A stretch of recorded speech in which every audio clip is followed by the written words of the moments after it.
Assalamualaikum warahmatullahi wabarakatuh. Bismillahirrahmanirrahim. Alhamdulillahirabbil alamin. Allahumma shalli wa sallim ala sayyidina Muhammadin wa ala alihi wa sahbihi wasallim. Allahumma 'allimna ma yanfa'una wanfa'na bima 'allamtana innaka antal alimul hakim. Walhamdulillahirabbil alamin. Sekarang kita membahas bicara masalah celana cingkrang dalam fikih hadis. Ya, jadi dalam fikih hadis ulama dalam hal ini berbeda pendapat. Dan sebelum kita membahas tentang ulama berbeda pendapat, mari kita lihat beberapa hadis tentang celana isbal. Hadis yang pertama dalam kitab Sahih Muslim, ya, ada 3 orang yang Allah tidak mau berbicara kepada dia pada hari kiamat, dan Allah tidak akan melihat kepada dia, artinya tidak melihat dengan rahmatnya, dan Allah tidak mensucikan dia, dan dia mendapatkan yang sangat pedih. Siapa orang itu? Al-musbil, itu orang yang memanjangkan celananya melebihi ka'bain, melebihi lututnya, dan orang yang suka mengungkit-ungkit pemberiannya, dan orang yang memberikan dagang munafiqu sil'atahu bil halifil kadzib, orang yang berdagang dengan sumpah yang bohong, ya. Nafaq itu kan melariskan dagangannya lah. Kalau nafaq itu dari bahasa lughatannya itu kan lubang. Nafaqah dalam Al-Quran, nafaqam fil ardi aw sulamun fis sama, ya. Itu artinya lubang. Di sini kesimpulannya adalah 3 orang ini tidak mendapatkan rahmat Allah dari kiamat ini, yang sudah saya kutip di sini, ya. Selanjutnya hadis ini dikuatkan lagi oleh hadis yang lain. Coba kita lihat hadis yang lain dalam Maktabah Syamilah, ya. Langsung hadis yang kedua, ini kain apa yang melebihi di bawah lutut itu neraka, ya, minal izar. Jadi sarung yang melebihi lutut adalah di neraka. Selanjutnya ini hadis rawahu Nasa'i. Kalau tadi kita lihat rawahu Sahih Muslim, ini Sahih Bukhari. Sekarang kita lihat yang Sahih dalam kitab Imam Nasa'i, dalam kitab Sunan Nasa'i. Sesungguhnya Allah tidak melihat orang yang memanjangkan, melembrehkan sarungnya. Jadi hadisnya sangat banyak sekali.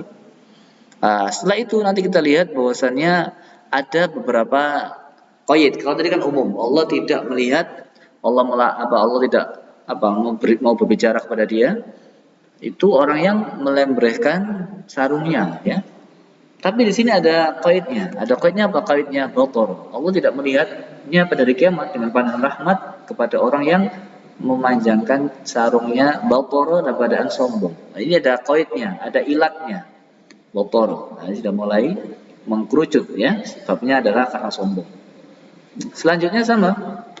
Dalam hadis Sahih Bukhari, sesungguhnya Allah tidak mau melihat dia pada hari kiamat orang yang memanjangkan pakaiannya khuyala, sombong.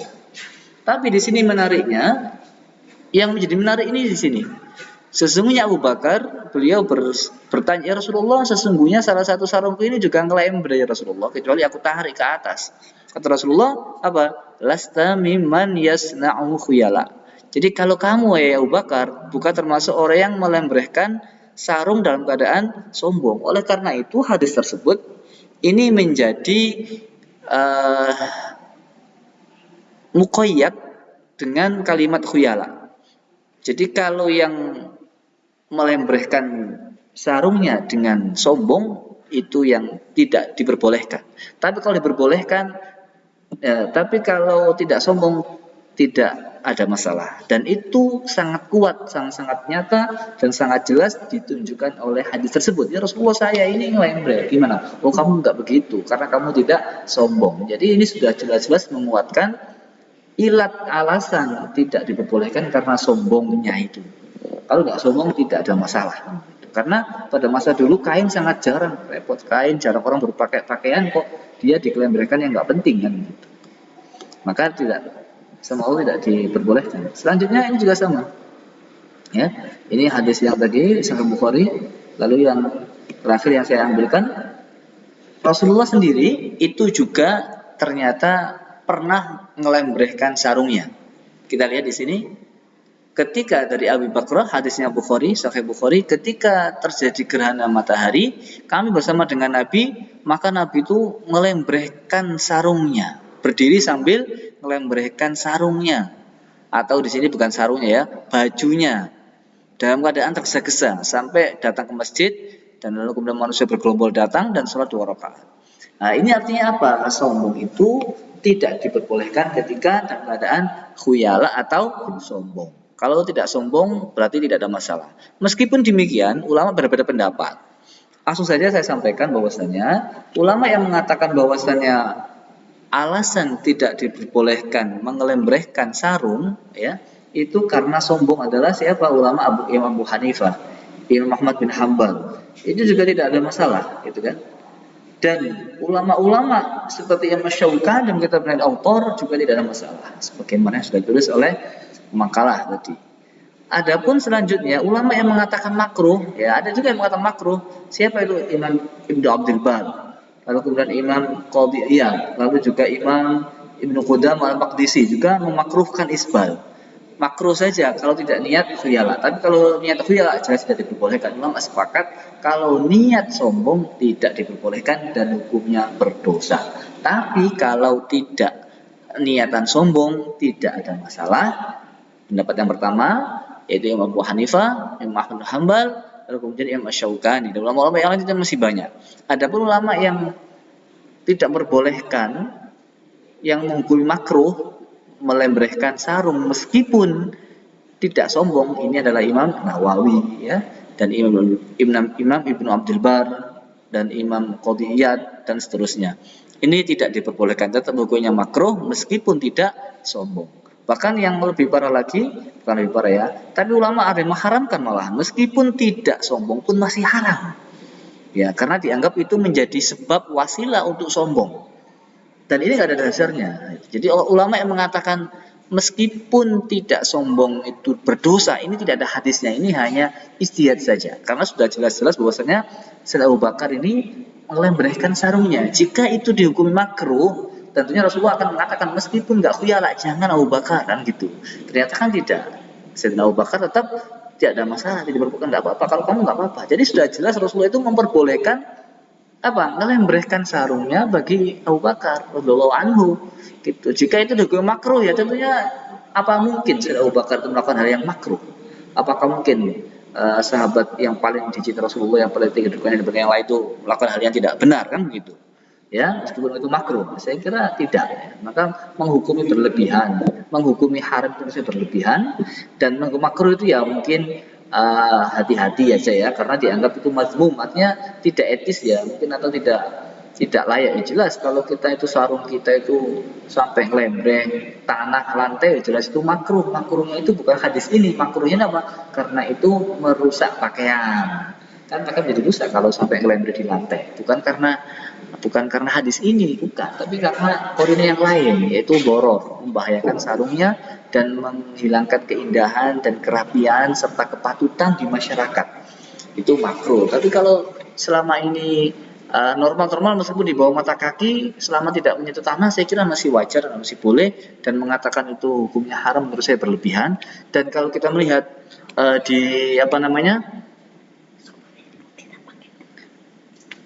dan kalau kita itu melihat kenyataannya, coba diperhatikan ya, orang-orang Mekah itu ya, kalau kita haji umroh itu orang-orang Arab pun ya serbannya juga ngelembre, tapi ya tidak sampai nyentuh tanah kan gitu, tidak cingkrang-cingkrang. Coba kita lihat imam masjid, imam haromen ya, semua itu saya melihat serban jubah yang kedua, abaahnya itu ngelembreh tanah semua, ngelembreh tanah. Kalau sudah lihat ya, itu ngelembreh tanah itu, kecuali kalau jalan diangkat. Jadi orang-orang Arab saja, orang-orang Wahabi saja yang tinggal di Arab saja, itu ya enggak cingkrang-cingkrang seperti yang di Indonesia yang hijrah-hijrah itu ya, fenomena hijrah itu ya. Ya tapi jadi kesimpulannya apa? Kesimpulannya kalau dalam hadis sesungguhnya larangan cingkrang-cingkrang itu khusus orang yang khuyala. Dan dalil orang yang ngelembrehkan sarung sampai di mata kaki itu adalah Sayyidina Abu Bakar, itu nggak ada masalah. Yang jelas tadi ya, dengan catatan tidak sampai melempar tanah. Kalau tanah itu sudah mengotori pakaian, najis, dan merusak keindahan dan etika berpakaian. Saya kira demikian secara singkat untuk. Tapi saya kira kembali ke hati nurani saja ya. Kalau kalian hati-hati kepingin tidak isbal ya silahkan, tapi jangan sampai meyakini bahwa orang isbal itu neraka, dosa, tidak ya. Jadi kita beragama ini harus berdasarkan dalil yang jelas. Kita juga berhati-hati jangan sampai kita ini saling mencaci, saling mencela, dan kita harus punya asas saling menghormati, dan kita pasti akan punya perbedaan dalam berbagai macam lini kehidupan, baik berpikir, beretika, berperilaku, dan berbicara. Saya kira demikian. Maaf, semoga bermanfaat. Semoga kita semuanya diberi Allah ilmu yang barokah, yang buat kita semakin hari semakin bertambah tinggi akhlaknya. Ini nasibul mustaqim. Wassalamualaikum warahmatullahi wabarakatuh.